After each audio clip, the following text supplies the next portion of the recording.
In 1955, in a town built around a single factory, the whistle blew at 5 o'clock, and a man was home, washed up, and sitting at his own table by 1/4 past.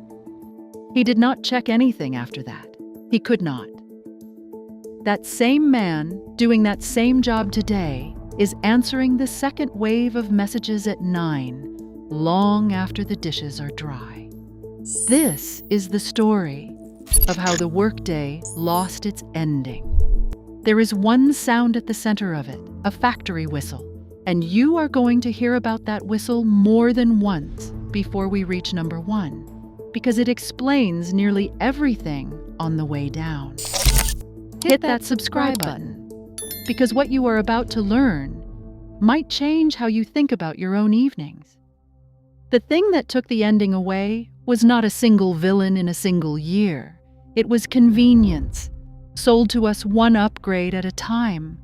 Let us count down the 15 reasons your grandfather came home earlier than any man does now. Number 15 is the 5 o'clock whistle. Before the wristwatch was universal, and long before the phone, the factory told an entire town what time it was. A steam whistle mounted on the plant roof marked the start of the shift, the midday break, and the end of the day, and it was loud on purpose. The sound carried past the gates and into the streets and kitchens of the houses around the works, so that a wife knew to put the food on and a child knew to watch the road. When it sounded at quitting time, the day was simply over for everyone at once. There was no negotiating with a whistle. Your grandfather did not decide when to stop. The whistle decided, and the whole neighborhood heard it agree. Today, the closest thing most of us have is a calendar reminder we set ourselves and then ignore. The day ends when the work runs out, and the work never runs out. If the whistle told the town the day was done, the next thing told the company in writing. Number 14 is clocking out. Inside the gate stood a machine that turned the end of the day into a record. The time clock, often called the Bundy clock, after the jeweler in Auburn, New York, who built an early and influential version in the late 1800s, stamped the hour onto a stiff paper card the moment a worker pushed it into the slot.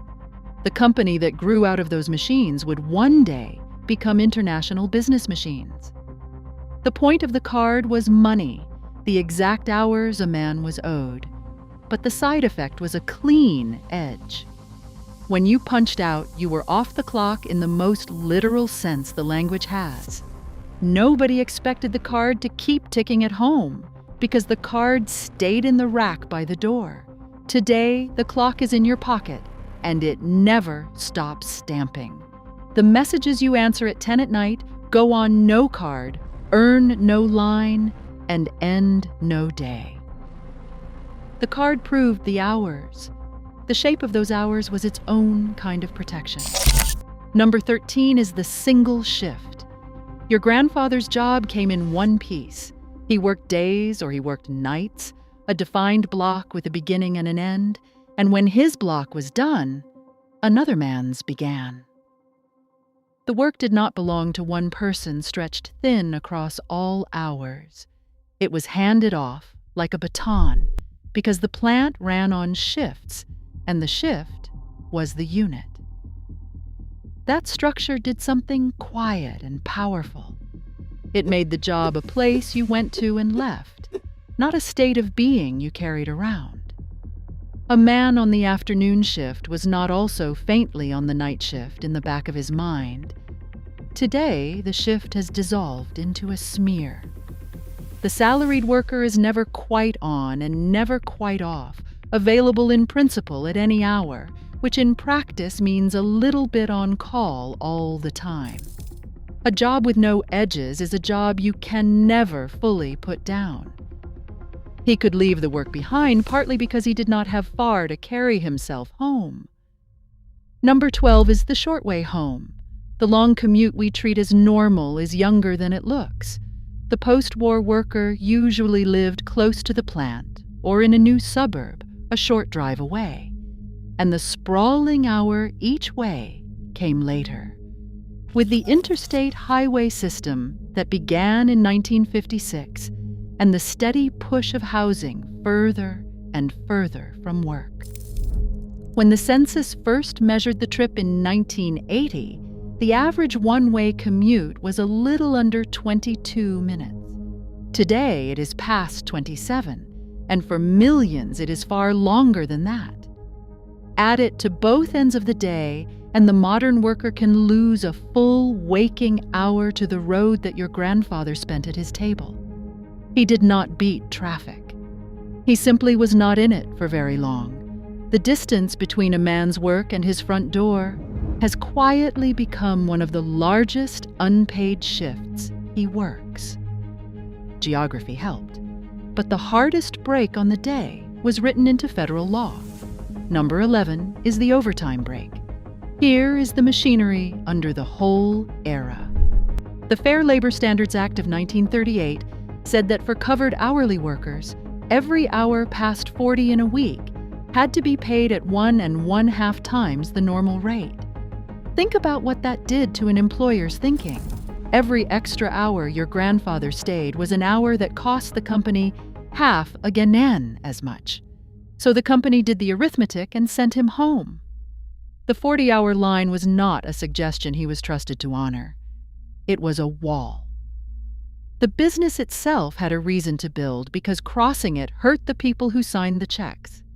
The law turned quitting time into the cheapest possible option, and cheap is what companies chase. Today, that same logic has been turned inside out for tens of millions of workers, and we will get to exactly how. For now, hold on to the strange beauty of it. He went home on time because keeping him cost too much. Pause on that whistle for a moment, because it is the key to everything we are counting down. Picture the 3 things that gave your grandfather's day its hard edge all at once. The work lived inside a building he physically hit.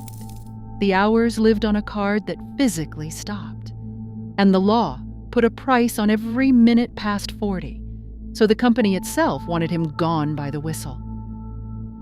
Stack those together and you get something we have almost entirely lost, a boundary that did not depend on willpower.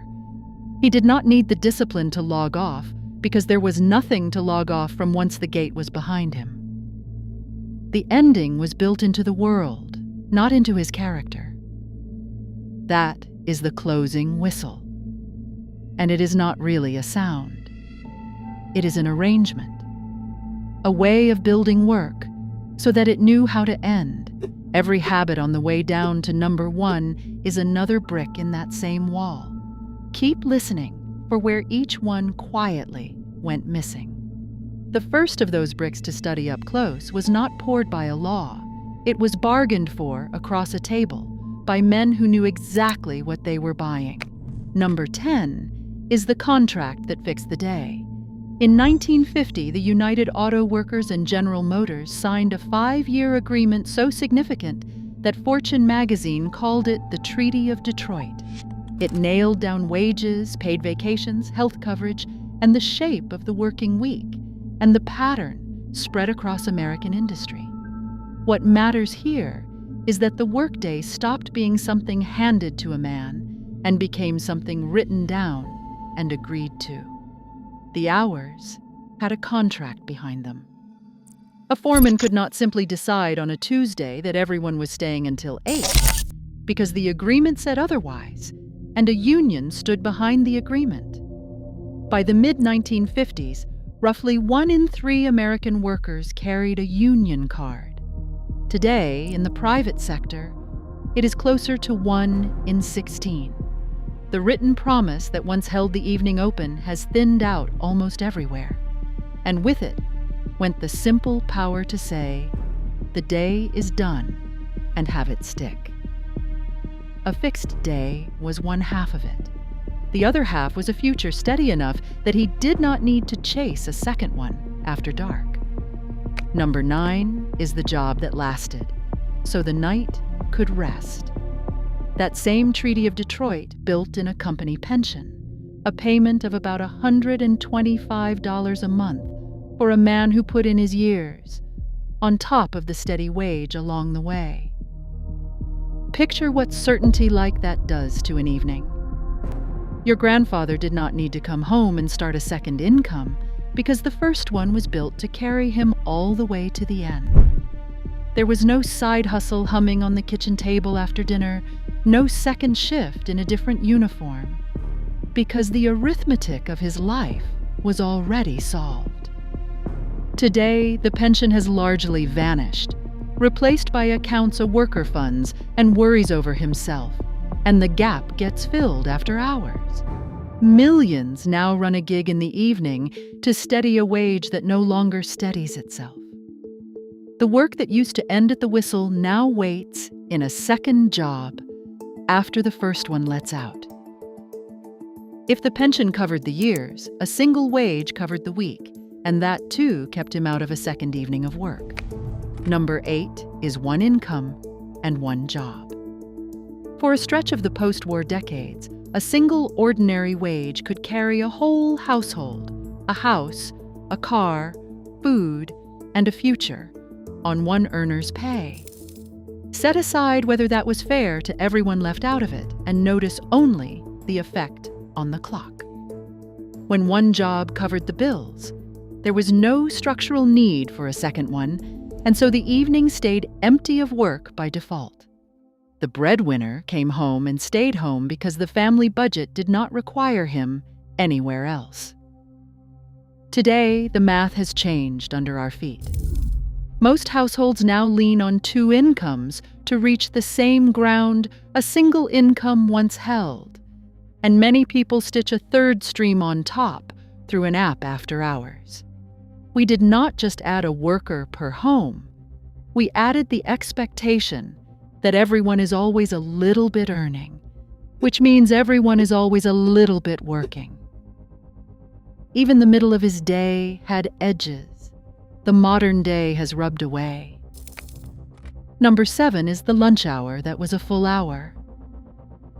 The break in the middle of the day used to be a genuine pause, a real interval when the line stopped and the tools went down and a man ate without his work watching him. It was an interior whistle, a small ending and beginning inside the larger one.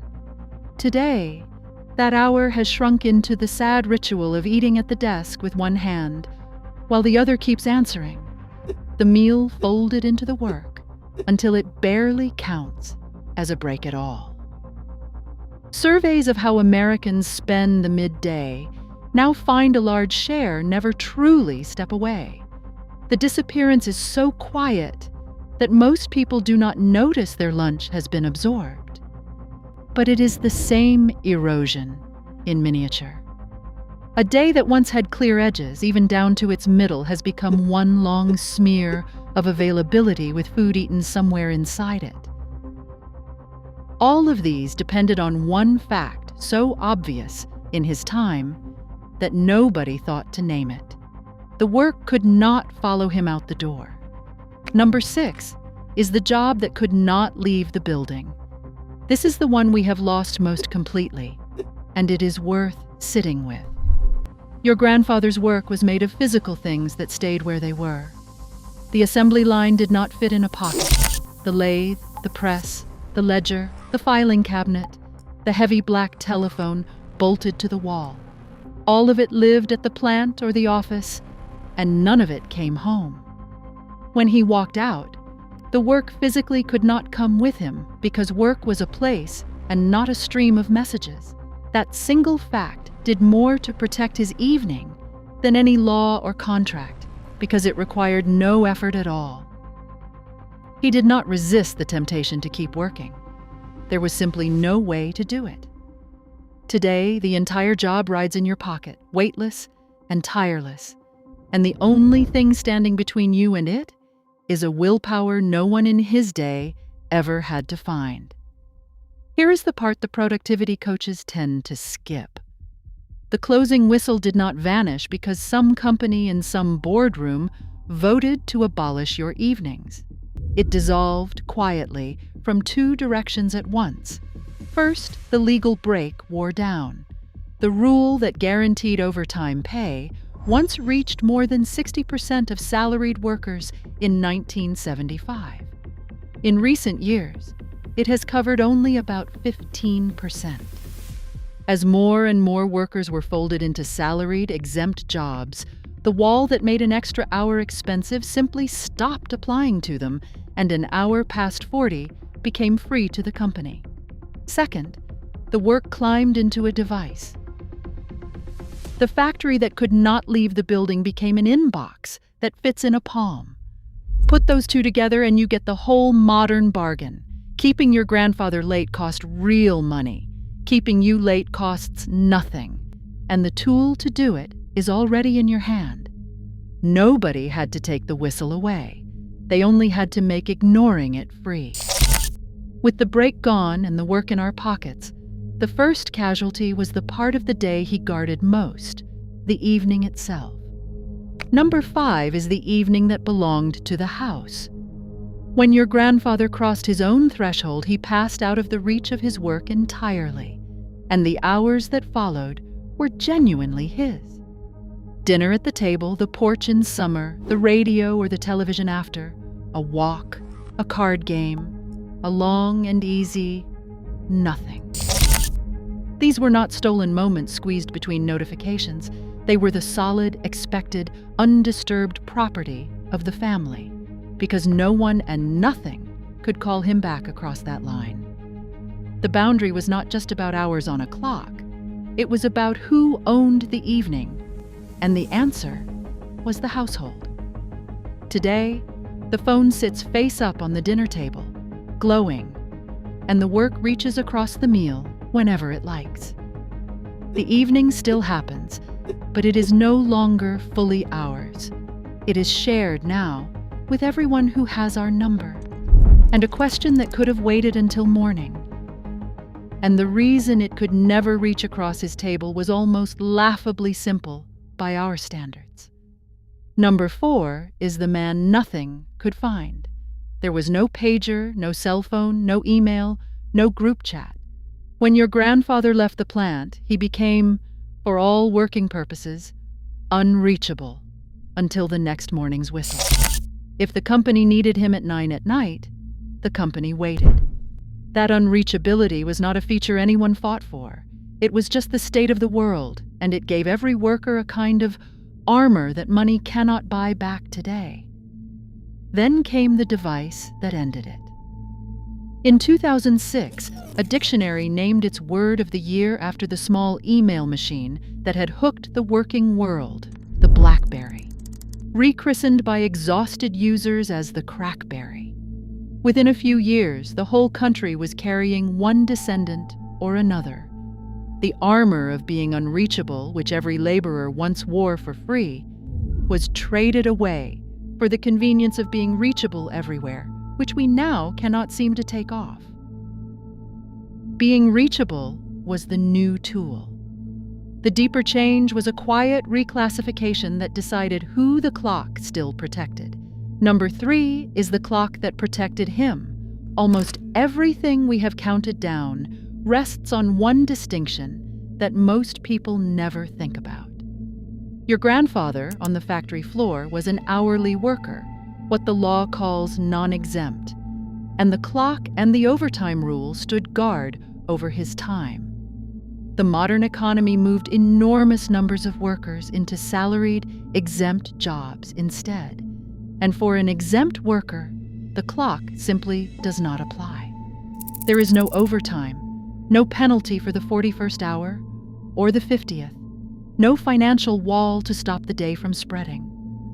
By Gallup's count, full-time American workers now average around 47 hours a week, and salaried workers more than that, with nearly 1 in 5 putting in 60 or more. The hours crept up precisely as the protection crept away. He was guarded by a clock that had teeth. Tens of millions today are watched by a clock that was quietly told to stop biting. Strip away the law and the device, And one thing remains that may matter most of all, because it lives inside our own heads. The expectation flipped. Number 2 is the expectation that ran the other way. In your grandfather's world, a man who stayed late at the office night after night was not admired. He was pitied or suspected. Late hours hinted that something had gone wrong, that he could not keep up, that his home was unhappy, that the work was poorly managed. Being home for dinner was the visible mark of a competent, settled man. Now turn that completely upside down, because that is exactly what happened. Today, the worker who answers at midnight, who replies on vacation, who is always the last light on, is the one we call dedicated. Availability became a virtue, and rest began to look like a lack of ambition. Nobody passed a law to flip it. The culture simply rewired what it admired, until the very behavior that once signaled failure became the behavior we reward. The whistle did not only leave our factories, it left our minds, and we started apologizing for ever wanting to hear it. Which brings us, finally, to the sound itself and what it really was. Number 1 is this: the whistle was never about the hours. Here is the truth underneath this entire countdown, and it is not the truth you might expect.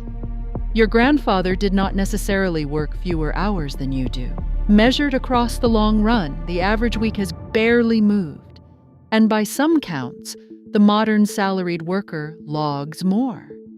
So if the hours are roughly the same, what exactly did we lose?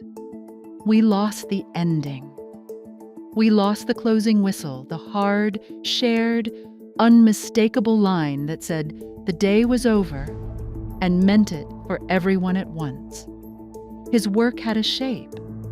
It began at a sound. It ran inside a building. It stopped on a card and it could not cross his front step. Yours has no shape at all. It begins before you are fully awake and bleeds into the dark, because nothing was ever built to make it stop. That is the real difference, and it quietly explains every item we counted. The whistle was a philosophy disguised as a noise. It said that work is a part of life and not the whole of it, that a man and a woman are owed an evening that belongs to them, that there is a moment in every day when the world agrees to let you go. We did not lose that because we are lazier, and we did not lose it because we work harder. We lost it because, one convenient upgrade at a time, we stopped building endings into our days, and then we forgot that endings were ever something a person could build. Your grandfather did not have more discipline than you. He had a better wall. The whistle blew and the wall held, and he went home. So here is what I want you to do this week. Pick one of these and build yourself a wall. The easiest place to start is number 5, the evening that belonged to the house, or number 4, going truly unreachable for a stretch, or number 1 itself, choosing an ending and honoring it.